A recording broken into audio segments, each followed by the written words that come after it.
21절, 우리 신약성경 제일 마지막 장, 제일 마지막 절입니다. 요한계시록 22장 20절에서 21절 말씀입니다. 오늘도 많은 분들이 또 부활절, 자꾸 부활절이라고 하는 거죠. 부활절은 4월 달입니다. 네, 부흥회 또 감사 예물을 하나님께 드렸는데요. 드린 기도의 제목들, 또 여러분이 가지고 있는 감사의 제목들 하나님이 이미 다 받아주신 줄 믿고 반드시 기로 부어주실 줄 믿습니다. 아멘. 아멘. 우리 한번 두 절 말씀을 함께 합독하도록 하겠습니다. 이것들을 증언하신 이가 이르시되 내가 진실로 속히 오리라 하시거늘 아멘. 주 예수여 오시옵소서. 주 예수의 은혜가 모든 자에게 있을지어다. 아멘. 아멘. 오늘도 귀한 목사님 또 말씀으로 은혜 주실 때 큰 은혜 받으시기 바랍니다. 우리 목사님 박수로 모시겠습니다.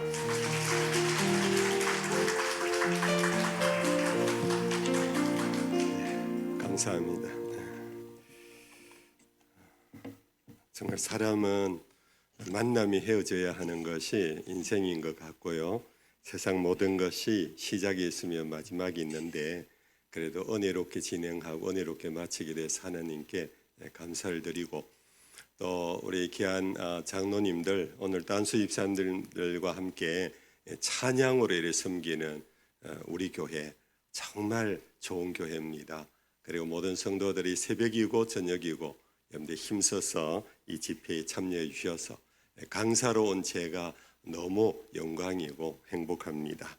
여러분들 내내 건강하시고요. 이 교회가 갈수록 더 창대해져 가는 건강한 교회가 되기를 축복합니다. 우리 장로님들 찬양을 저렇게 힘있게 하는 것은 아직 힘이 있다라는 겁니다. 힘이 있다. 정말 힘이 있는 게 참 중요한 것 같아요. 중요한 것 같으니까 그 힘은 결국 건강에서 나오잖아요. 여러분들 건강 관리 잘 하시고, 제가 우리 오늘 저녁에 부목사님과 전도사님과 함께 식사를 하면서 제가 몇 가지 권면을 했는데, 여러분들 앞날 멀리 목회는 롱런이다. 아주 앞으로 여러분들이 달려가야 할 길이 많으니까 건강 관리 잘해라. 운동 많이 해라. 그래 권면했는데, 여러분들도 남녀노소를 물론하고 운동도 하시고 건강 관리 잘 하시기를 바랍니다. 육체 연습은 약간의 유익이 있으나 경건은 검생과 내생에 유익하다 그랬습니다. 이제 건강 관리, 육체 건강 관리를 제가 강건한 이유는 그걸 하다 보면요, 내가 행복해지고 내가 좋잖아요. 못지않게 이제 우리의 경건의 훈련, 영적인 훈련, 그것은 비교할 수 없는 유익이 있다. 검생과 내생까지 이어져 가는 것이니까 이런 집회나 등등 많은 신앙의 훈련 프로그램을 통해서 여러분들이 더욱 건강한 그런 믿음 생활 잘할 수 있기를 바랍니다. 제가 듣기로 오늘 반주하신 우리 피아노 자매님이 독일에서 지금 비행기를 타고 오늘 도착을 해서 아버지 장로님이 공항에서 모시고 와서 저녁 식사는 하셨어요? 네. 제가 외국에 이런저런 일로 좀 비행기를 타고 많이 다니는데요. 독일에서 여기까지 날아오면 파짐치가 돼요. 근데 여기에 와서 아버지와 엄마를 위해서 또 교회를 위해서 섬기는 우리 자매 한번 일었을까요? 네, 우리 박수로 한번 감사를 표합시다.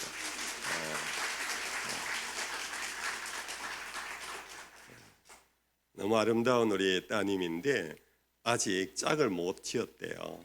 여러분들 기도 많이 해주시고 좋은 짝을 얻어서 정말 믿음의 가정 꼭 되기를 바랍니다. 제가 어릴 적에 별명이 몇 가지 있었는데요. 그 중에 하나가 꿈꾸는 아이였습니다. 이유가 뭐냐면 제가 정확히는 모르겠는데 한 5살쯤 됐을 것 같아요. 그때 꿈을 꿨어요. 꿈을 꿨는데 그 장황한 설명을 다 하기에는 좀 제가 절제를 해야 될 것 같고, 그 꿈 포인트가 뭐냐면 예수님이 재림하시는 꿈을 꿨어요. 공중에 예수님이 재림하시는데 제가 바라본 예수님의 형체는 제가 못 보겠어요. 못 알아봤어요. 근데 주변의 천사들이, 우리 성경의 표현 천군 천사들이 그 주변에 가득 차서 그 한가운데 계신 그분을 향하여 노래를 부르는 그 광경이에요. 그러면서 그 하늘 가득히 예수님, 재림하시는 예수님과 함께 천군 천사들이 가득한데 믿음의 성도들이 예수님의 두 팔 벌린 그 팔, 제가 그냥 해석합니다. 오라고 이리로 오라고 하는 초대의 두 팔, 거기에 응해서 공중으로 둥실둥실 올라가는, 그걸 일컬어 휴거라 그러지요. 종말론 신학에서 휴거가 있느냐 없느냐 하는 그런 논쟁이 있는데, 저는 그 논쟁을 위한 얘기가 아니고 제가 꾼 꿈 얘기입니다. 어쨌든 성도들이 올라가는 그 꿈을 꾼 다음에 깨어서 저희 어머님에게 얘기를 했더니, 어머님이 그 얘기를 듣고는 이제 친구들에게 얘기를 하고, 제가 교회 가면 영일아 너 이리 와봐라, 영일이가 접니다. 가면 머리를 쓰다듬어 주면서 돈 한 푼을 주더라고요. 꿈꾸는 아이다 하고, 꿈꾸는 요셉과 같이 그것도 예수님이 재림하는 꿈을 꾸다니 너 참 영특하다, 뭐 그런 말씀을 하셨는데, 그래서 제가 목사가 됐는지도 모르겠어요. 어쨌든 간에 제가 이 말씀을 왜 드리냐 하면은, 저는 어릴 때 그 꿈을 지금까지도 만약 가까이 어떤 분들하고 대화를 한다면 조금 더 장황하게 자세하게 제 꿈이 얘기를 나눌 정도로 너무나 선명했어요. 선명했는데 그것이 지금까지도 잊혀지지 아니하고, 결국은 제 신앙의 하나의 타켓은 우리 예수님 재림하시는 그분을 기다리고 만나는 것, 그것이 저의 신앙의 궁극적 타켓이에요. 오늘 신구약을 마감하는 마지막, 신약의 마지막 성경 요한계시록 22장 마지막 절에 이 모든 장래일을 환상과 음성을 통하여 듣고 보고 기록한 요한 사도가 마지막에 남긴 말이 바로 이 말이에요. 이것들을 증언하신 이가 이르시되 내가 진실로 속히 오리라. 진실로 속히 오리라. 참말로 거짓이 아니다, 정말이다, 내가 속히 오리라. 그렇게 하시거늘 요한 사도가 응답을 했습니다. 아멘. 아멘. 뜻이 뭐지요? 아멘. 옳습니다. 옳습니다. 주 예수여 오시옵소서. 주 예수여 오시옵소서. 이걸 일컬어서 헬라어에서 한마디로 마라나타, 마라나타. 주 예수여 오시옵소서. 우리 주님 오심을 기다리고 그 기다림을 고백으로 표현하고, 주님 와 주십시오, 속히 오십시오 라고 대망하는 것, 이것이 우리 교회의 궁극적인 소망입니다. 교회는 이 땅에서 빛과 소금의 역할을 하고 어둠을 몰아내면서 의와 희락과 화평을 세워가는 하나님 나라를 세워가는 것이 교회의 궁극적 목표인데, 우리 인간은 한계가 있어요. 저도 목회를 해보니까 오늘 우리 목사님하고 나눈 얘기 속에 한마디입니다. 제가 40년을 목회를 하면서 목사로서 때때로 슬픔을 느낄 때가 있는데, 그때가 언제냐? 나름으로 기도하고 말씀 연구하고 준비해서 말씀을 40년을 전했는데 변하는 성도가 있는가 하면 변함이 없는 성도가 있어요. 누구는 할렐루야 하고 믿음의 역사가 일어나고 표정이 달라지고 언어가 달라지고 행동이, 습관이 달라지고 교회의 섬김의 내용이 달라지는 사람이 있는가 하면은 전혀 꿈쩍도 안 하는 사람도 있더라고요. 그럴 때 목사가 슬퍼요. 내가 뭐하냐? 왜 이렇게 헛짓을 하고 있냐? 그런데 그럴 때 제가 하나님 앞에 무릎을 꿇어요. 옳습니다. 저는 유한한 인간입니다. 저는 부족한 사람입니다. 제가 모든 것을 할 수가 없습니다. 제가 전부 다 할 수가 없습니다. 그런 고백이 나올 때에 저도 모르게 주님 어서 오시옵소서. 주님만이 해결자입니다. 주님만이 이 땅을 새롭게 하고 역사를 심판하고 인간을 심판하고 의와 불의를 반듯하게 심판하고 어둠과 빛을 반듯하게 심판하고 오늘 우리들 마음속에 갈라진 생각들, 서로를 털려먹었다고 비난하는 이 모든 갈등들, 이것은 그 누구도 해결할 수 없는 마라나타 주 예수여 어서 오시옵소서. 아멘. 여러분들, 오늘 우리 자신의 삶을 한번 생각해 봅시다. 우리 자매 얘기를 했는데 미안해요. 어느 특정한 우리 성도 얘기를 해서 자매가 저렇게 제가 우리 아버지 장로님을 통해서 잠시 들은 얘기인데 한 10여 년간 독일에서 공부를 했어요. 근데 공부를 하면 금이 환양을 해야 되잖아요. 그 거미 환양을 아마 할지 안 할지 모르겠고 독일에서 계속 사는지 모르겠지만 어쨌든 10여 년을 외국 생활을 하고 공부를 하고 박사학위를 나도 인간의 삶은 항상 그 누구나 할 것 없이 유한해요. 제한적이에요. 남들이 볼 때는 부러워하지만 본인은 그 부러움을 받는 것만큼 그렇게 화려하지도 않고 넘치지도 않아요. 여러분들 가운데에도 내노라 하시는 우리 어르신들 살아온 삶의 자랑스러운 삶의 내용들이 많을 거예요. 그때 주변 사람들이 당신은 정말 대단합니다. 선생님은 사장님은 그러면서 박수를 쳐도 박수를 치는 사람은 대단하다고 보지만 박수를 받는 사람은 항상 결핍이 있어요. 그렇죠? 목마름이 있어요. 불행이 행복 가운데 있어요. 결국 이것을 확 뒤바꾸어서 완전한 행복, 완전한 만족, 완전한 기쁨은 오직 주 예수 그분 안에 들어갈 때, 그분이 우리에게 임할 때, 그때 완성되어지는 줄로 믿습니다.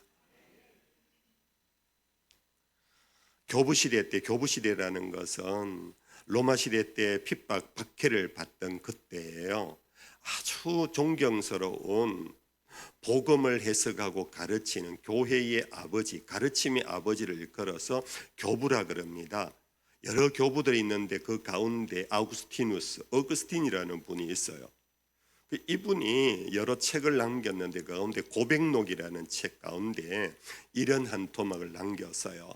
주님, 제가 주님 안에 안기기까지는 나에게는 참 평안이 없습니다. 주님 품에 안기기 전까지는 나에게는 참 평안이 없습니다. 여러분들 동의하십니까? 공감됩니까? 네. 우리가 그것을 우리가 인정하면 할수록 주님이 더 그리워져요. 주님을 더 기다리게 돼요. 주님을 사모하게 돼요. 근데 내가 그것을 인정하지 않으면 않을수록 어떻게 되느냐? 그냥 사람 사는 것 다 똑같지 뭐. 그러면서 어중간하게 살아가면서 타협하고 섞이고 양다리 걸친다. 성경에도 그렇잖아요. 주님을 사랑하는 것과 세상을 사랑하는 이 두 마음이 짝하여 있는 이 이율배반적인 삶을 우리가 살아가는 거예요. 오늘 교회와 성도들이 왜 세상 사람들에게 다 존경을 받지 못하는가? 그것이 우리가 스스로 고백할 수밖에 없는 것이 우리 마음에 두 마음을 품고 있기 때문이에요. 두 마음을. 두 마음을 품고 있기 때문에 내 자신이 그 갈등 속에서 어중간한 삶을 살고 있고, 그것이 세상 사람들 볼 때에 짜가가 뭔지 아시지요? 가짜라는 거예요. 가짜. 그래서 저는 앞서 말씀드린 것처럼 어릴 적에 하나님이 어떻게 저에게 닷살배기인데 그 꿈을 저에게 보여주셨을까? 저는 하나님에게 그것을 물으면서 주님으로부터 오는 나름의 감동은 영이라 내가 속히 온다. 너 누구에게도 희망을 온전히 담지 말아라. 그 누구도 의지하지 말아라. 나밖에 없느니라. 아멘. 주님밖에 없습니다. 여러분들, 이것이 우리에게 확실할 때에, 우리가 이것이 견고할 때에, 우리는 이 땅에서 사도 바울의 고린도후서에서 나온 것처럼 사방으로 우겨삼을 당하는 억울한 일이 있어도 이 확실한 믿음이 있는 사람은 사이지 않아요. 누군가가 와서 나보다 힘센 어떤 권세자가 나를 거꾸로 때린다 할지라도 나는 넘어지지 않아요. 많은 사람이 절망하며 살 소망을 잃었다 할지라도 나는 결단코 절망하지 않아요. 이 사도 바울의 고백이고 찬송이거든요. 우리에게는 궁극적인 소망의 줄이 없으면요, 누가 와서 어떤 소리 하면 상처를 받아갖고 거기에 짓눌리고, 내가 조금 하다가 실패보고 넘어지면은 그 넘어진 자리에서 일어서지를 못하고 있고, 그 이유가 뭐냐면 궁극적인 희망의 줄을 잡고 있지 못하면은 우리에게 나타나는 현상. 저는 제가 그 꿈을 그렇게 꾼 것을 제가 어른이 돼 가면서 나름 이해 해석을 하는 것이 뭐냐면, 제가 어릴 적에는요, 옛날부터 오랜 신앙생활 하신 분은 다 아실 거예요. 우리 한국교회는 정말 신앙을 한마디로, 한국교회 신앙이 뭐냐, 1960년대 70년대 아니 일제시대 때부터 시작해서 한국교회가 무럭무럭 자라고 성장하고 부흥한 것은요, 재림신앙 때문에. 재림신앙. 저희 어머님은 살아계실 때 항상 제인데에 그런 얘기를 하셨어요. 영이라, 2000년 넘기 전에 우리 예수님 오신대이 네 정신 차리고 믿음 생활을 해라. 2000년이면 우리 주님 오신다. 아마 어느 목사님 설교를 하는 중에 그런 말씀이 있었던 것 같아요. 그러니까 저희 어머님은, 그 옛날 어른들은요 너무 순수해갖고 목사님 말이면 하나님 말씀으로 받았어요. 그래서 2000년이 하나의 경계선으로 봤어요. 저희 어머니만 그런 것이 아니고요, 제가 존경했던 여전도사님이 계시는데 그분에게는 예쁜 아들과 딸이 있었는데 아들은 장가를 보내고 딸을 오랫동안 시집을 보내지 않았어요. 이유가 뭐냐? 야, 우리 주님 오실 날이 가까우는데 너 시집 갈 필요 없다. 시집 가서 애 낳는다고 고생하고 남편 뒷바라지 한다고 고생하고 그러다가 주님 맞으면 어떡하겠냐. 시집 가지 마라. 근데 그 딸은 갔어요. 예, 잘 갔지요. 2025년이 와도 주님 안 오셨는데 어쩌면 돼. 예. 그만큼 한국교회가요 재림신앙이 돈독했기 때문에, 제가 어릴 적에 5살100이라 하더라도 늘 교회 가면 어른들이 하는 얘기를 듣는 거 아닙니까? 듣다 보니까 5살100이도 주님 공중에 재림하신다가 저의 머릿속에 마음속에 아마 새겨진 것 같아요. 그래서 제가 그런 꿈을 꾼 거겠지요. 근데 우리 주님 속히 온다 한 적이 지금 2000년이 넘어가고 있는데 우리 주님이 아직 오지 않으니까 많은 사람들이 실망하고 좌절하고, 그래서 어느덧 우리 한국 교회가요 재림신앙이 거의 다 떨어져 버렸어요. 왜 그런가?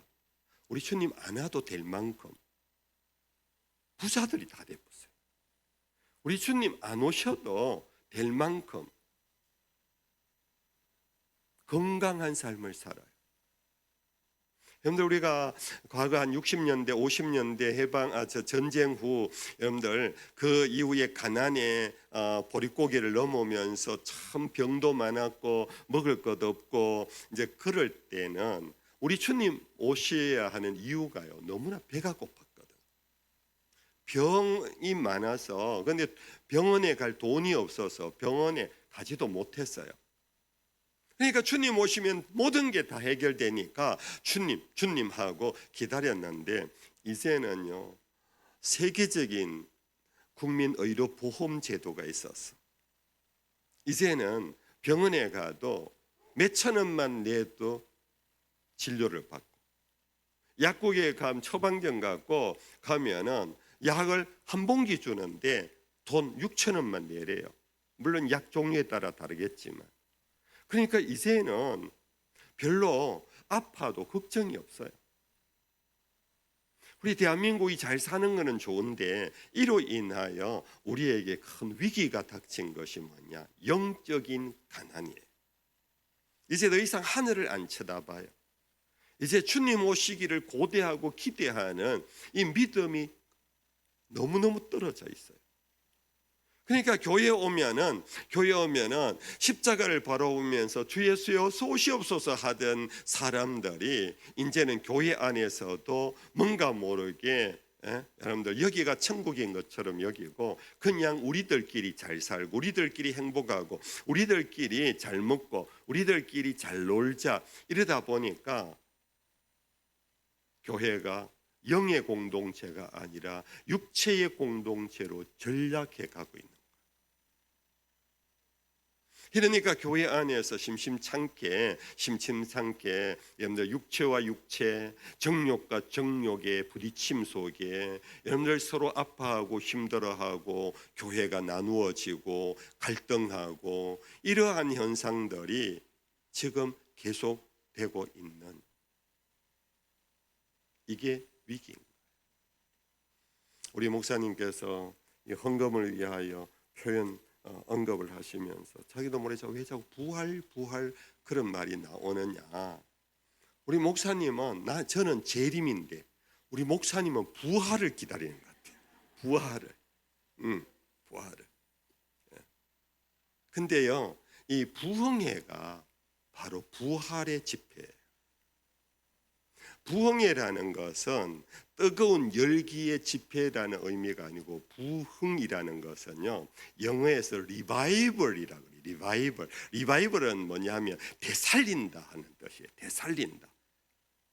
결국 부활, 리서렉션이라는 부활이라는 말하고 똑같아요. 부흥이. 육체로 전락한 우리가 다시 되살리자, 되살아나자, 다시 죽었던 우리의 영을 되살리자, 이번 부흥 집회를 통하여 우리 목사님이 아마 뜻이 그런 것 같아요. 예수님이 부활하셨듯이 사망 권세를 이기고 일어나셨듯이 우리도 육체에 거하는 데서 일어나 하늘을 바라보고 다시 우리가 영적으로 살아나자.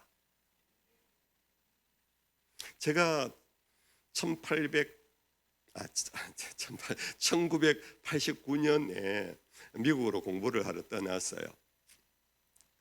제가 한 5년간 공부하고 돌아왔는데요.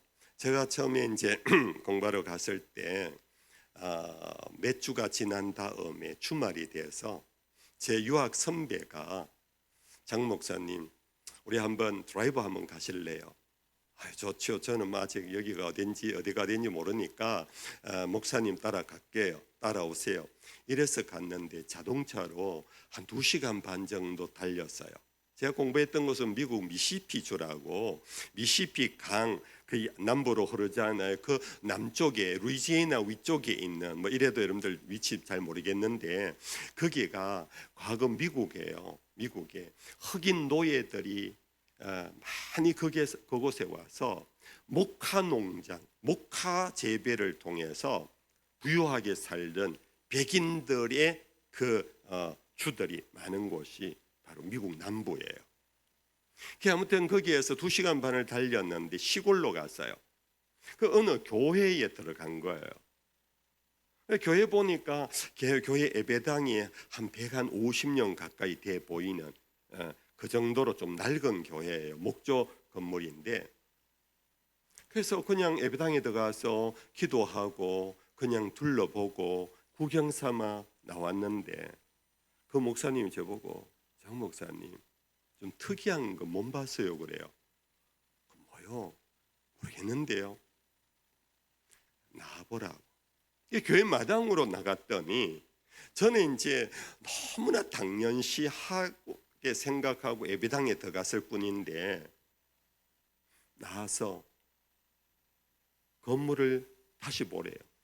그리고 둘러봐도 똑같아요. 뭐 별 차이가 없어요. 목사님 저 위를 한번 보세요.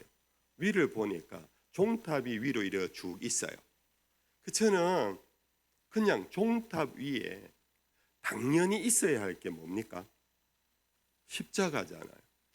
저는 십자가를 보지도 않고 십자가가 있다고 생각했어요.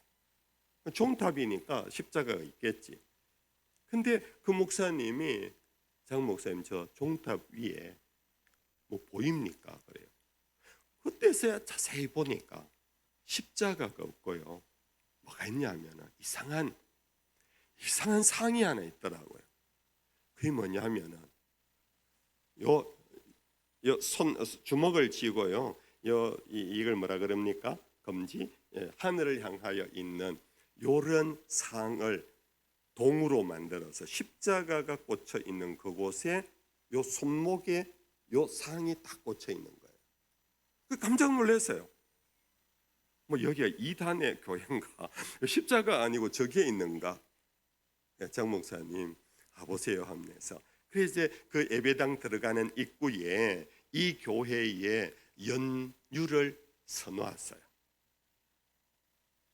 한 100여 년 전에 이곳에 담임으로 부임한 어느 목사님께서 와보니까 교인들이 너무 부유하더래요. 너무 부자들이에요. 집에 신방을 갔는데 저택이에요. 말을 타고 마차를 굴리며 이곳저곳을 누비야 할 그럴 정도로 넓은 그런 저택을 갖고 있는 대부분이 교인들이 그렇더라는 거예요. 근데 이분들은 파라솔을 들고 오는 마차에서 타고 이제 집을 그냥 들락날락 하는데, 그 가운데 목화밭이 쫙 펼쳐져 있는데 거기에 일하는 사람은 전부 흑인 노예들이었어요. 흑인 노예들은 땡볕에서 목화를 따고 그러면서 일을 하는데, 이 주인 되는 사람들은 완전히 기공녀들이에요. 뭐 당시에 미국의 시스템이 그랬어요. 그 사람들이 뭐 죄인도 아니고 악녀도 아니고 시스템이 그랬으니까 이분들은 그냥 누리고 있었던 거예요. 그 부유함과 넉넉함과 여유를 누렸던 거예요. 좋아요. 우리 그리스도인들이 부자가 되는 거 죄가 아니에요. 그 풍요한 삶을 산다라는 거 죄가 아니에요. 근데 문제는 풍요한 삶을 살면서 이 목사님이 와서 보니까 예배당에는 매주일 와서 예배를 드리는데 자기들끼리는 하호 웃고 그러는데 그들 마음에 하늘이 없더라는 거예요. 하늘이. 그 목사님이 설교를 여러 번 해도 듣기는 들어도 그들의 삶이 너무나 넉넉하고 부족함이 없으니까 하늘을 보질 않더라는 거예요. 그래서 목사님이 당회원들을 모아가고 당회를 하고 목사님의 마음을 털어놓고, 장로님들 이거는 아닙니다. 우리 교인들이 하늘을 잃어버리고 이 땅에서 아무리 부유하게 살아도 땅으로 흙으로 돌아갈 우리 인생으로 끝난다면 이거는 교회가 아니고 그리스도인의 삶이 아닙니다. 제가 제안을 하겠습니다. 예배당에 오면서 하늘을 보라는 이 손가락, 이 좌표를 저 십자가의 자리에 꽂아 놓읍시다. 장로님들이 처음에는 조금 고민을 하더니만은 젊은 목사님의 뜻에 공감을 하고는 결의를 했대요. 그 이제 연유가 그 동판에 물론 영어로 돼 있어요. 그렇게 서여져 있더라고요. 제가 그것을 보고 제가 큰 감동을 받았어요. 여러분들, 혹시 여러분들의 예배당 종탑 끝에 이 손을 달라는 얘기는 아닙니다. 오늘 그 교회만 그런 것이 아니라 오늘 우리들의 삶이 하늘을 잃어버리고 하늘을 보지 않은 채, 그게 저 공간 스페이스를 보지 않는다는 것이 아니고 하나님의 존재를 잃어버려요. 오늘 새벽기도 때 말씀드렸습니다. 주님 가르치신 기도의 첫 구절이 뭐라고요? 하늘에 계신 우리 아버지요. 기도라는 것은 하늘을 쳐다보면서 나와 다른, 땅과 다른 하나님의 절대적 존재를 의식하며 절대적 존재 앞에 무릎을 꿇으면서 시작하는 것이 기도의 시작이라 그랬어요. 여러분들, 이 마음을 회복하지 않으면 주님 어서 오시옵소서라고 부르짖지도 못할 뿐 아니라 재림에 관심이 없어요. 여러분들, 재림에 관심이 없다가 우리 예수님 하신 말씀 속에 어느 날 갑자기 주님이 도적같이 임하면은 우리 어떻게 될까요? 하늘에 도적같이 임한다, 이 표현은요 정말로 생각지도 않은 순간에 주님 오시면 내 지금 사는 이 모습으로 하나님 앞에 설 수 있을까? 사랑하는 우리 교회 성도 여러분들이요, 정말 제가 이제 마지막 설교로 여러분들에게 5편의 설교를 하면서 마지막 설교를 뭘 할까 기도하면서 마음에 감동이, 여러분들 하늘을 바라보십시오. 그리고 주님 오실 그날을 사모하십시오. 여러분들, 손양호 목사님께서 여러분들 그의 삶이 어떤 삶인지 아시지요? 저 여수 소록도 거기에 또 무슨 저겁니까? 나환자 저기 병원 교회, 무슨 교회지요? 갑자기 그 교회에 목회를 하면서 거기에 가면은 우리 교인들은요 1년에 한 번씩 꼭 국내 성지 순례를 시켜요. 그러면 꼭 거기에 손양원 목사님의 교회를 가보게 해요. 가면 지금은 더 잘 꾸며졌어요, 기념교회가. 그러면 손 목사님이 그 나 환자들의 고름을 빨아주고 치료하고 삼해주는 그 모습이 있어요. 그런데도 여러분들, 여수 반란 사건 속에 공산주의에 물든 사람이 자기 아들을 죽여버렸잖아요. 그런데 보통 우리 같으면은 여러분들, 눈에 넣어도 아프지 않을 자식을 죽인 그를 우리는 한마디로 뭐라 그럽니까? 원수놈이에요. 그 원수놈, 제가 심한 표현을 써서 죄송합니다. 찢어 죽여도 내 성이 차지 않을 정도로 내 자식을 죽인 원수놈. 근데 손양호 목사님이 그를 양자로 받아들였잖아요. 그를 용서하고. 그래, 그를 사랑의 원자탄이라고 불러요. 근데 그러한 힘이 어디서 왔는가? 그러한 힘이, 그것이 손양호 목사님이 당신이 지어서 부른 찬송가가 있잖아요. 찬송가. 그게 뭡니까? 이게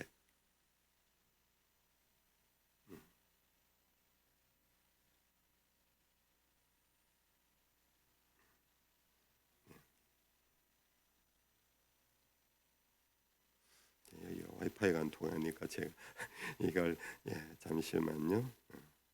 주님 고대가라는 거 여러분들 아십니까? 주님 고대가. 우리 한번 화면에 한번 띄워 주실래요? 제가 자료를 드렸는데 한번 가사를 한번 띄워 주세요. 주님 고대가.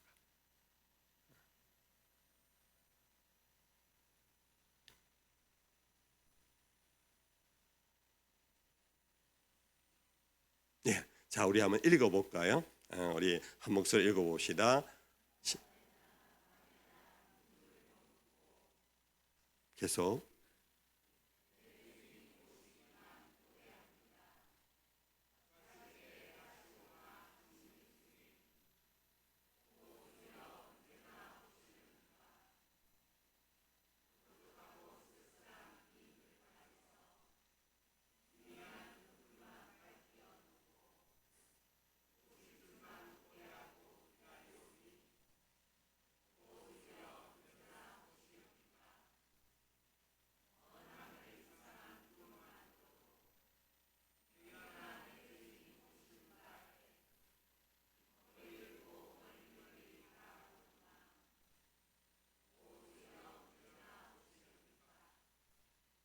자, 그 정도만 합시다. 제가 읽어드릴게요. 낮에나 밤에나 눈물 머금고 내 주님 오시기만 고대합니다. 가실 때 다시 오마 하신 예수님, 오 주님 어서 오시옵소서. 먼 하늘 이상한 구름만 떠도 행여나 내 주님 오시는가 해 머리 들고 멀리 멀리 바라보는 맘, 오 주여 언제나 오시렵니까? 천년을 하루같이 기다린 주님, 내 영혼 다가는 것 볼 수 없었어. 이 시간도 기다리고 계신 내 주님, 오 주여 이 시간에 오시옵소서. 먼 하늘에 이상한 구름 한 조각만 떠도 손 목사님은 그 구름이 우리 예수님이 타고 오시는 구름인가 하고 그 구름을 쳐다봤다라는 겁니다. 이 재림 신앙으로 충만했던 손 목사님은 나병 환자들의 친구가 되었고 그들의 아버지가 되어 주었고 그러면서 자기 아들을 죽인 원수 같은 그를 오히려 용서하고 양자로 품을 수 있었던 것은 이 궁극적인 희망, 소망, 주님 오시면은 이 모든 것이 끝나 모든 것이 새로워져. 이것이 바로 재림 신앙의 능력인 것입니다. 사랑하는 성도님들, 우리 이 말씀은 그냥 계시록에 우리가 잘 아는 그 말씀에만 있는 것이 아니고요. 우리 예수님께서 직접 하신 말씀 우리 한번 읽어보겠습니다. 요한복음 제 15장 말씀입니다. 14장 말씀 1절 말씀입니다. 너희는 마음에 근심하지 말라. 하나님을 믿으니 또 나를 믿어라. 2절 내 아버지 집에 거할 곳이 많도다. 그렇지 않으면 너희에게 일러서리라. 내가 너희를 위하여 거처를 예비하러 가노니 가서 너희를 위하여 거처를 예비하면 내가 다시 와서 너희를 내게로 영접하여 나 있는 곳에 너희도 있게 하리라. 우리 예수님 떠나면 제자들에게 남긴 약속. 얘들아, 하나님을 믿지? 그럼 나도 믿어. 나는 죽는 것으로 끝나는 것이 아니야. 나 죽음은 아버지 집으로 돌아가는 거야. 내가 아버지 집에 가서 너희 있을 곳을 예비하면 내가 다시 와서 나 있는 곳에 너희를 데리고 갈 거야. 우리 주님은 죽음 앞에서 죽음이란 뭔가 세상 사람들은요 끝났다 이렇게 생각해요. 그래서 장례식을 세상 사람들은 영결식이라고 표현해요. 한자로 영원한 이별, 이것이 바로 장례식이에요. 그래서 그들은 다시는 보지 못하는 영원한 이별이기 때문에 불가에서는 4가지 고통 다음에 5번째 고통이 뭐냐? 애별지고라 그래요. 사랑하는 님과 헤어지는 것.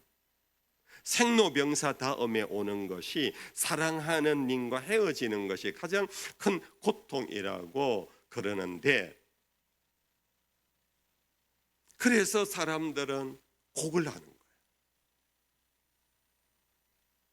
곡을 하면서 그 마지막 헤어지는 사람과 마지막 눈물로 마지막 곡을 통하여 정을 나누어요. 그런데 우리 기독교회는 장례식에 가면요 곡하지 않아요. 뭘 합니까? 노래를 불러요. 노래를 불러요. 찬송가를 불러요. 희한하지요? 왜 그렇습니까? 우리의 죽음은 복음 안에서 우리가 분명히 믿어야 합니다. 여러분들 이 믿음이 여러분들에게 있는가 확인해 보십시오. 우리의 죽음은 예수가 이 땅에 오기 전에는 일평생 죽기가 무서워 종노릇하던 우리였어요. 히브리서에 나오는 말씀이에요. 근데 예수님이 오셔서 죽음은 죄의 값인데 이 죄의 값을 예수님 당신의 피로 다 소멸시켜 주셨기 때문에 그를 믿는 자마다 하나님의 자녀가 되는 권세를 주셨어요. 할렐루야.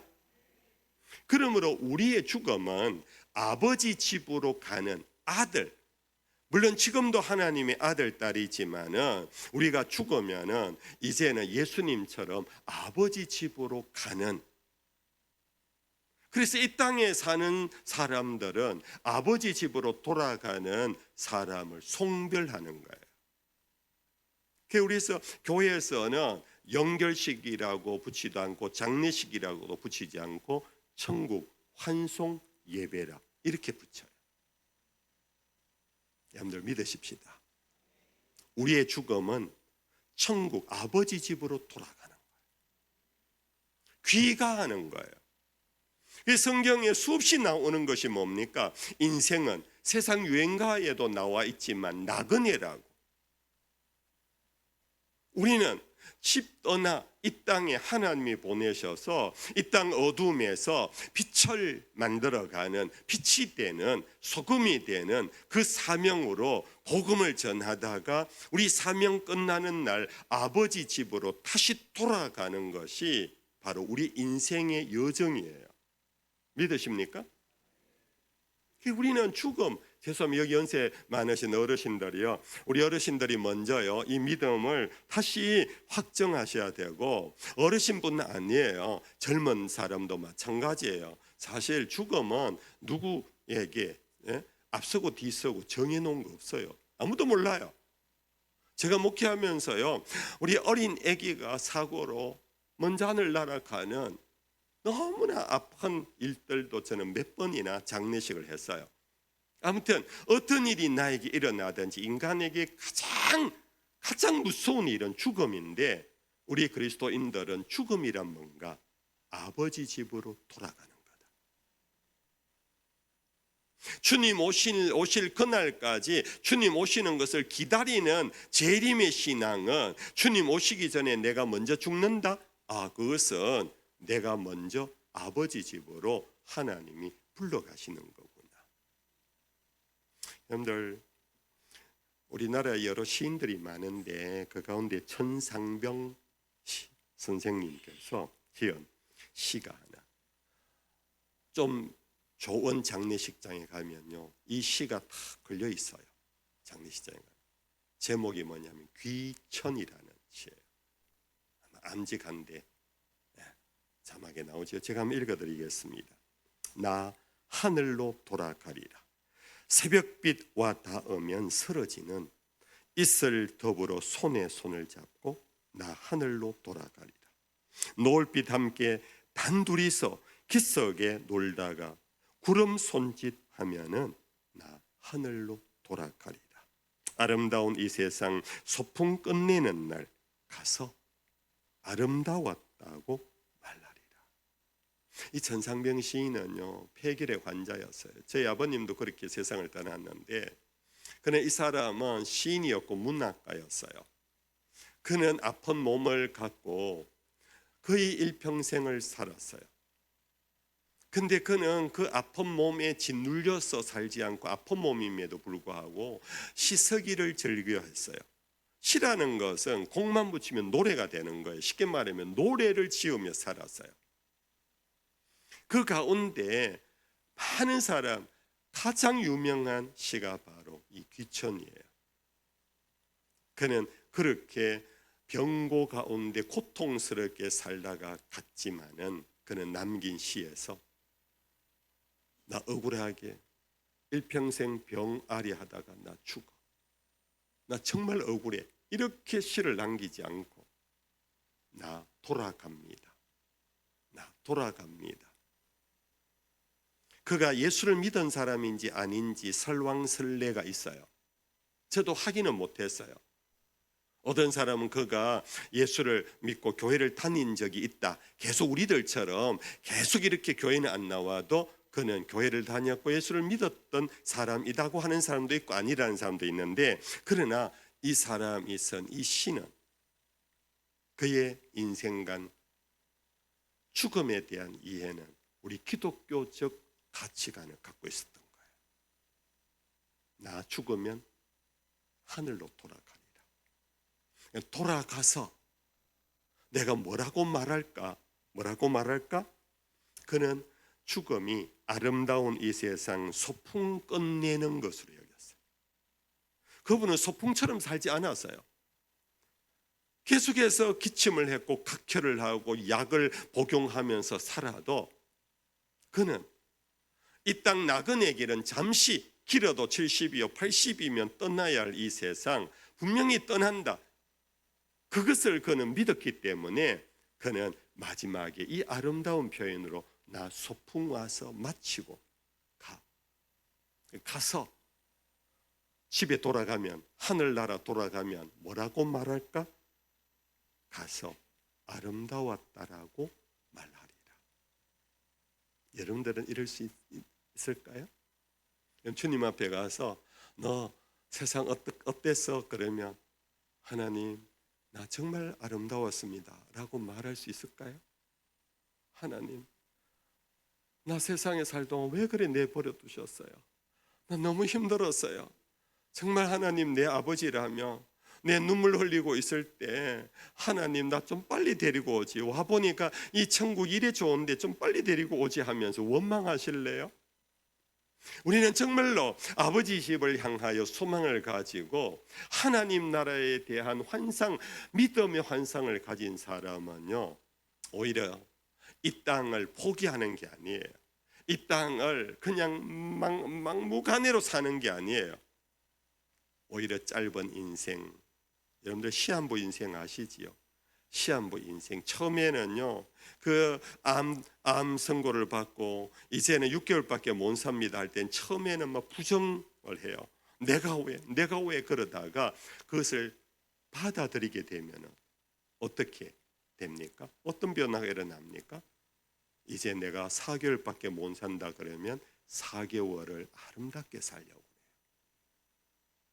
남편에게 혹은 아내에게 여보 그동안 나와 함께 해줘서 고마워. 얘들아 이 아버지가 너희들 끝까지 시집장가 못 보내고 가서 너희들에게 정말 미안해. 그러나 내 딸로 내 아들로 와서 나의 기쁨이 돼줘서 고마워.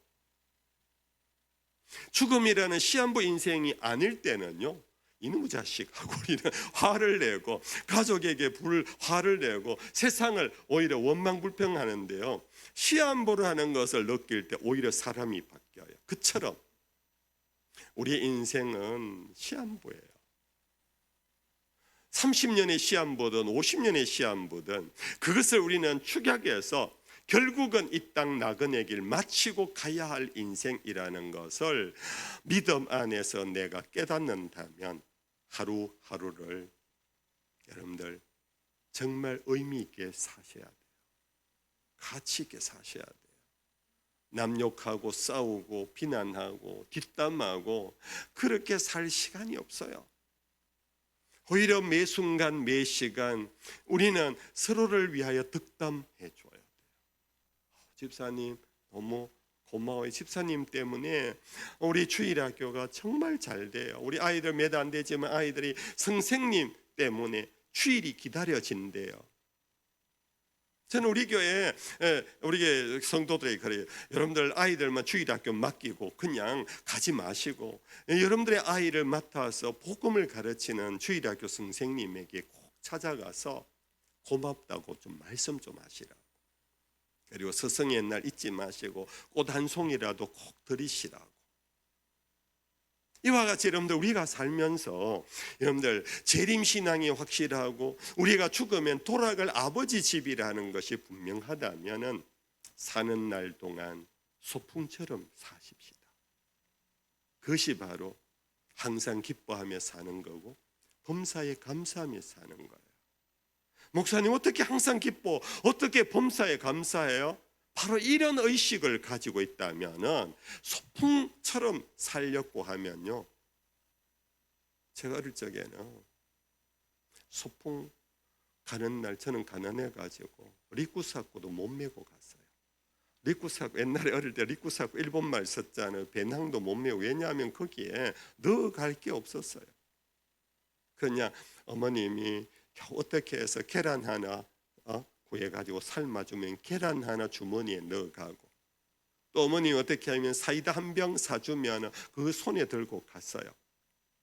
계란 하나 삶은 계란 하나 하고 사이다 병 들고 갔지만은 소풍 내내 너무 즐거웠고 재미있었어요. 오늘 우리가 이 세상 살면서 많은 재물이 있다고 행복하고 많은 어떤 지위와 건세가 있다고 여러분들 좋은 것이 아니라 인생 자체를 소풍이라고 여긴다면 삶은 계란 하나라도 너무 그날 즐거웠어요. 이것이 그리스도인의 삶입니다. 그리스도인의 삶. 초기 기독교인들이 수없이 순교를 했어요. 예수 믿는 것 때문에 직장에 요즘 말로 하면 직장에서도 해고를 막 당했어요. 그러나 그들이 그렇게 고난과 핍박 속에 어려움 속에서도 여러분들 그 화영장에 불타는 잿더미 장작더미 위에서도 알렐루야를 노래하며 갔잖아요. 그런데 영화 커바디스라는 영화라든지 그런 영화를 보면은 그런 장면이 나오거든요. 막 불타는 장작더미 위에서 기독교인들이 거기에서 처음에는 신음합니다. 근데 나중에 어디선가 언언이 들려오는 노래가 있어요. 그게 바로 다 죽어가는 그리스도인이 마지막 부르는 노래예요. 그게 알렐루야예요. 알렐루야가 뭡니까? 하나님을 찬양합니다. 이제 주님 나를 불러주시니 하나님을 찬양합니다. 그것이 여러분들 핍박과 고난 서러움 속에서도 여러분들 로마를 이겨내었고 그것이 오늘 전 세계의 십자가를 이 마산 이 골짜기에 공단 이 골짜기에 십자가가 꽂힐지 누가 알았겠어요? 참 우리 교회 성도 여러분들 이렇게 멋지게 행복하게 살 수 있기를 축복합니다. 저 여러분들에게 부자 되라고 기도도 하고 싶지만 그것보다 더 중요한 것은 바로 우리는 이 땅에 나그네요 마라나타 주 예수여 주님이 오시면 주님을 기다립니다. 기다리다가 지쳐서 이 땅을 내가 먼저 죽더라도 죽음은 아버지 집으로 돌아가는 것이니. 그래서요 제가 사진 한 장을 보여드릴게요. 한번 떼어보실래요? 사진 한 장. 교회당 예배당. 여러분들 예쁜 예배당이지요. 근데 저기에 뭐가 하나 보이나요? 제가 아까 종탑 꼭대기 십자가 하니 그것만 쳐다보지 마시고요. 그 밑에 땅을 한번 보십시오. 땅에 뭐가 보이나요? 묘비가 있어요. 우리 여기 독일 자매는 독일 자매가 있었는데 거기는 어떤지 보니 제가 미국에 간 미국 교회는요 오래된 전통 교회는요 대부분 예배당 옆에 저런 묘지가 있어요. 그 교회를 출입하며 예배를 드리고 그 교회를 섬기며 살았던 믿음의 선배들이 이 세상을 떠나면요 예배당 옆에 묻어졌어요. 그래서 저 예배당이 여러분들 죽음과 바로 옆에 이웃하고 있어요. 그 후배들이 후손들이 예배당에 예배하러 간다고 오면요 예배당 옆에 저 묘지를 보면서 예배당에 들어가면 어떤 생각을 할까요? 우리 같으면 예배당 옆에 왜 저렇게 흉측한 저런 무덤을 저렇게 만들어 방해하자, 저거 없애자. 우리 한국 정서는 그럴 거 아닙니까? 근데 저쪽에서는요, 오히려 예배당에 들어가면서 먼저 가신 믿음의 선배들 그 묘지를 보면서 예배당에 들어가서 더 영과 진리로 예배를 드려요. 이 땅에 사는 날 잠시 잠깐입니다. 안개와 같습니다. 아침 안개와 같이 영롱하게 예쁜 안개를 우리에게 보여주지만 해가 떠오르면 순식간에 사라지는 것과 같은 우리 인생, 그것을 깨달으면서 들어가서 정말 마음을 다해서 찬송하고 마음을 활짝 열고 목사님을 통해 주시는 말씀을 그대로 아멘 아멘 받으면서 그 말씀대로 실천하며 살겠노라고 아멘하고 나오는 그런 좋은 예배당의 구조예요. 여러분들 옆에 묘지 만들라는 얘기는 절대 아닙니다. 아니고 그만큼 신앙이란 뭔가, 신앙이란 이 땅에서 배부르고 이 땅에서 잘 되는 게 아니고, 신앙이란 나그네 길에서 어떻게 하면 본가를 향하여 갈 수 있는 믿음을 준비하는가. 그 본가를 가기 전에 이 땅을 소풍처럼 여기려면 어떻게 해야 되는가. 이 땅도 여러 가지 환란이 많지만은 이 땅에서 기뻐하고 감사하며 노래 부르면서 살려면 어떻게 해야 되는가. 이것이 바로 우리 인생 앞에 있는 죽음을 넘어 하나님 아버지 집으로 돌아가는 이 신앙이 우리에게 확실할 때 이제 세상은 무섭지 않아요. 죽음도 두렵지 않아요. 언제 어떻게 내가 이 세상을 떠난다 할지라도 이 믿음만 있으면요, 우리 흔히 하는 말로 권사님 준비되셨습니까? 집사님 준비되셨습니까? 아멘. 저는 그런 적이 없는데요, 선배 목사님들이 한 번씩 그러시더라고요. 목회하면서 가장 서글플 때가, 제가 아까 말씀드릴 때는 설교를 그렇게 오래 했는데 말씀을 통하여 변화가 없을 때 제가 슬프다 그랬는데, 제 선배 목사님들 그때는요, 교회에 쉽게 오기는 왔는데 믿음이 안 들어가는 거예요. 습관적으로 교회는 오는데 믿음이 안 들어가요. 복음에 대한 온전한 이해를 못해요. 그러다가 병이 들었어요. 그래서 병원에서는 오래 못 갑니다. 가족이 목사님 와서 마지막 기도해 주십시오. 목사님이 이제 가서 기도만 하는 게 아니고 마지막 신앙 고백을 받아요. 아무개 성도님, 오늘 만약 주님이 성도님을 불러가신다면 마지막일 수 있는데 마지막 성도님의 믿음을 묻습니다. 예수가 주님이십니까? 당신은 이 죽음 후에 아버지 집 하나님의 나라로 간다는 것을 믿습니까? 이렇게 한 두세 가지를 물어요. 그런데요, 뜻밖의 중직자들 가운데 목사님 죄송해요, 모르겠어요. 이런 사람들을 만나면 너무 슬프다는 거예요. 우리 차은우리교회는 이런 분이 아무도 없기를 축복합니다. 젊든 나이 많든 간에 내가 만약 마지막이라 할 때 우리는 준비되어 있어야 돼요.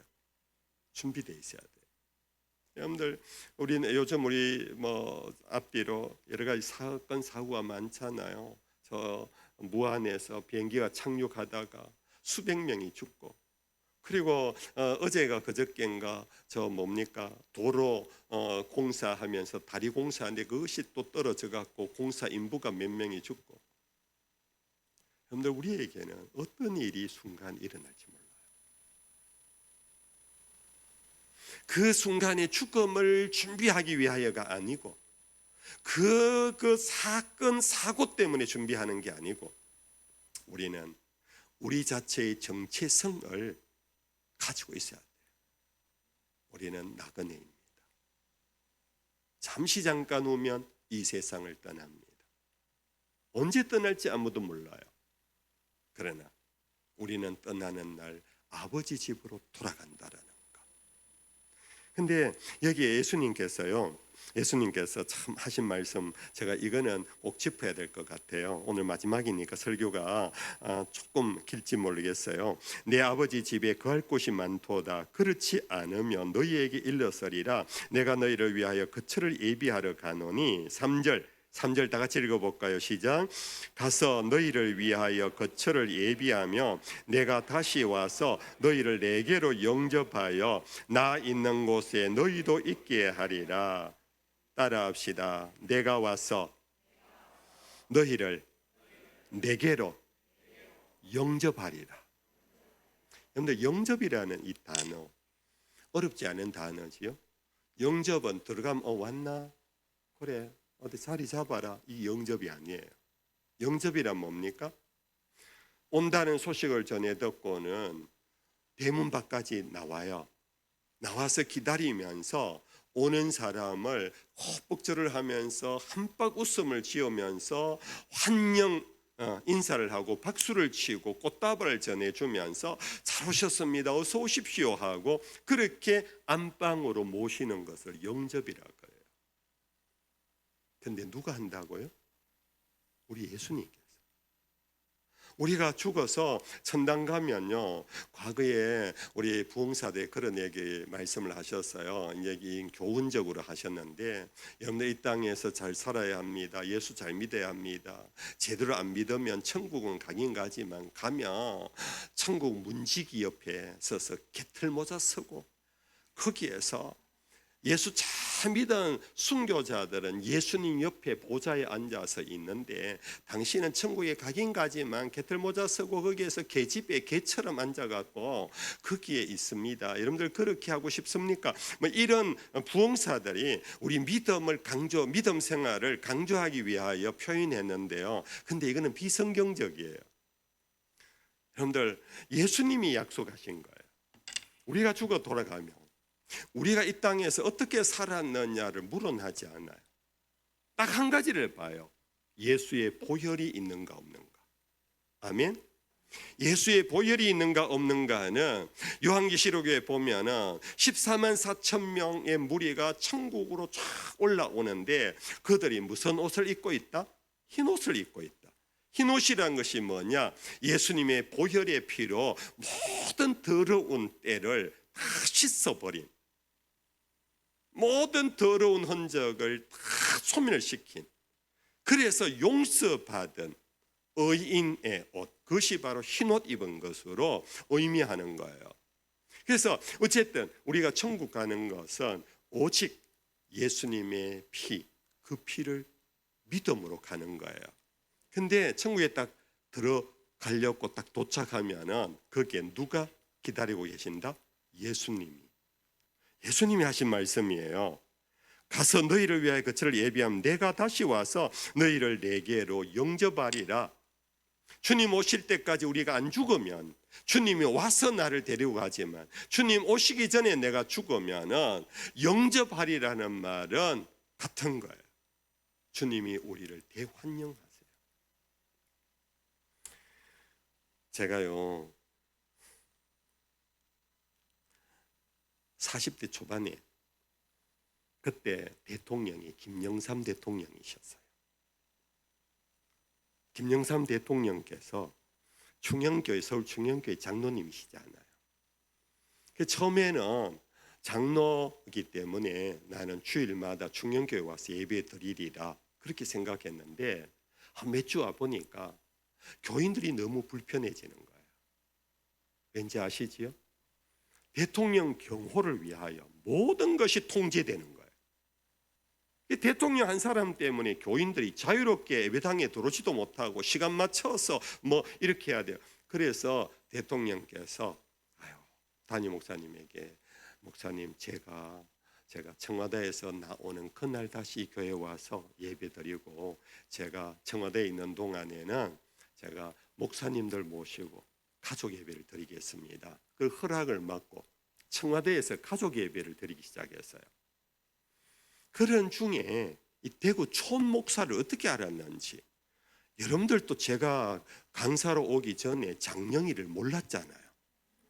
여러분들도 모르는데 대통령이 저를 어떻게 알았었는지 모르겠는데 저를 초대해 주셨어요. 그 당시에 김영삼 대통령은 한 70 전후 되신 어른이신데요. 그 제가 갔을까 안 갔을까요? 예, 갔지요. 근데요, 그래도 범어교회 담임 목사인데 그렇게 함부로 가면 안 되지. 우리 교회 수천 명의 교인들 놔두고 가면 안 되죠. 우리 당회에 이런 일이 있습니다. 장로님들 어떻게 할까요? 목사님 한 주는 받을 테니까 갔다 오십시오. 이래가지고 우리 선임 장로님 한 분하고 저희 내외가 같이 청와대에 가서 가족 예배를 드렸어요. 근데 청와대에서 연락 오기를 토요일 날 몇 시까지 강화문에 있는 어느 호텔로 오십시오. 그랬더니 벌써 숙소를 다 정해 놓으시고, 그러고는 주일날 아침 몇 시에 비서관이 올 겁니다. 이래가지고 제가 차를 타고 청와대에 갔는데, 우리가 뉴스에서 보는 영빈관이 아니고요, 그 옆에 문이 있어요. 그 옆에 문으로 가면은 예수님이란다. 대통령의 그 관저가 관악산 그 언덕 위에 이렇게 따로 있어요. 거기에 들어가 본 사람은 몇 안 돼요. 제가 들어갔다 아닙니까? 그래갖고 올라가는데, 아무튼 관저가요, 새로 잘 단장된 지은 한옥, 아주 깔끔한 한옥이 한 채 있는데, 차에서 내리자 대통령이 어떻게 아셨는지 바로 문 열고 나오시더라고요. 그러면서 장 목사님 먼 길 이렇게 수고하며 잘 오셨습니다 하고 대통령이 맞이해 주는, 제가 이 본문을 읽으면서 그게 떠오르더라고요. 여러분들, 대통령이 나와서 맞이해 주니까 기분 더러웠을까요? 좋았을까요? 제가 이제 비유를 하니까 여러분들 불따고 내지 마시고요. 예. 우리 예수님이 그렇게 우리를 환영해 준다니까요. 그렇게 그냥 왔어? 그래 수고했어. 저기 네 자리 있으니 저리 가. 그게 아니에요. 환영해 줘.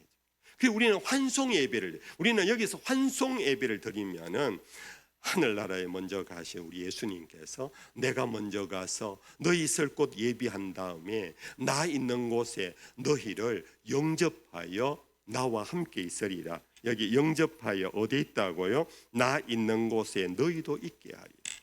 예수님이 어디 있습니까? 하나님 보좌 우편에 있어요. 그러면 나 있는 곳에 너희도 있게 하리라면 우리도 어디에 있다? 하나님 보좌 우편에 있다. 여러분들, 이것은 이제 시공간의 이해인데 제가 좀 어려운 얘기를 합니다. 우리가 물리적 공간 안에서는 옆에, 그러면 우리는 벌써 몇 메타 옆이지? 그렇게 따지는데요, 천국에 가면은 시공간의 개념이 이 땅과 달라요. 그러니까 하나님 보좌 우편이라는 것이 얼마나 넓은지를 몰라요. 그걸 따질 필요가 없어요. 중요한 것은 하나님과 함께, 예수님과 함께 하나님의 영원한 그 영광의 보좌에 우리는 하나님의 아들과 딸이 되어 그곳에 가서, 계시록의 표현으로 치면은 다시 등불을 켜야 할 필요가 없는 어둠이 없고, 다시는 눈물을 흘리는 아픔도 슬픔도 없고, 다시는 땀흘로 농사를 지을 필요가 없는 사절에 아니고 온갖 과실수가 충만한 그곳에서 우리는 더 이상 우리는 더 많이 가지려고, 남보다 더 크려고 그런 경쟁도 없는 성령 안에서 의롭다 칭찬받고, 성령 안에서 우리가 모든 사람이 마음에 담이 없고 미움이 없고 하는 화평으로 가득하고, 뿐 아니라 우리는 만나기만 하면 노래 부르고 만나기만 하면 서로 칭찬하고 사랑하는 희락에 들어가는 그것이 로마서 14장에 나오는 하나님의 나라는 먹고 마시는 곳이 아니라 성령 안에서 의와 희락과 평강이라. 할렐루야. 사랑하는 성도 여러분들, 이 믿음이 여러분들에게 충만하기를 바랍니다. 이 믿음으로 예배드리면 예배가요 그냥 피곤한 예배가 될 수가 없어요. 억지의 예배가 될 수가 없어요. 장로님 기도하는 그 기도 한마디 한마디가 계속 내 기도처럼 그 대표 기도 이전에는 아이고 오늘 장로님 기도가 왜 이렇게 기노 그런 마음이 없고 그 한마디 한마디에 공감이 돼서 내 마음이 같이 기도가 되고 목사님 설교를 들으면서 어떻게 목사님 설교가 날 저렇게 잘 아는지 목사님을 통하여 나에게 교훈과 책망과 바르게 함과 의로 교육하여 하나님의 사람으로 온전케 하여 모든 선한 일을 행할 수 있도록 나를 이끌어 가시는구나. 이런 감사하는 마음으로 주의 말씀을 듣고 이렇게 살아간다면 우리의 삶이요 차원이 달라져요. 비록 이 땅에 발을 딛고 살아가도 이전처럼 똑같은 예배당에 오지만 여러분들 내 생각이 달라지고 내 가치관이 달라지고 내 눈이 안목이 달라져 버리면은 여러분들 우리의 삶 자체가 이전과 같지 않은 정말 행복한 여러분들의 삶으로 바뀌어질 줄로 믿습니다.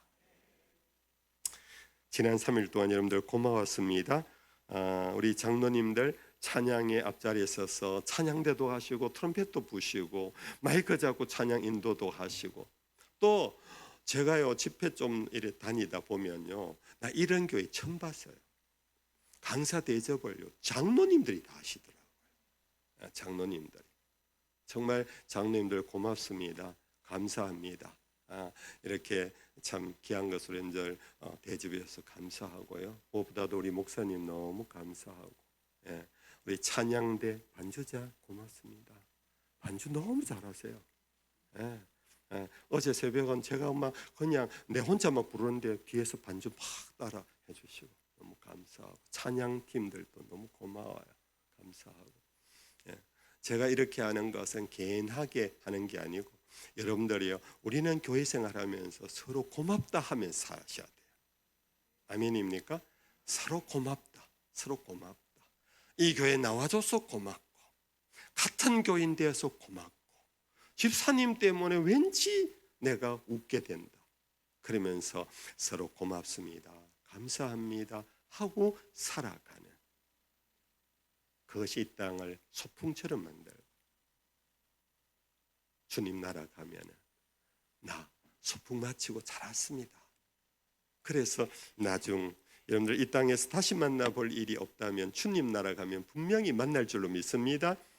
그때 서로 소풍 잘 마치고 와서 서로 반갑게 인사하는 우리 모두가 될 수 있기를 주의 이름으로 축복합니다. 우리 찬양할까요? 찬양하십시다.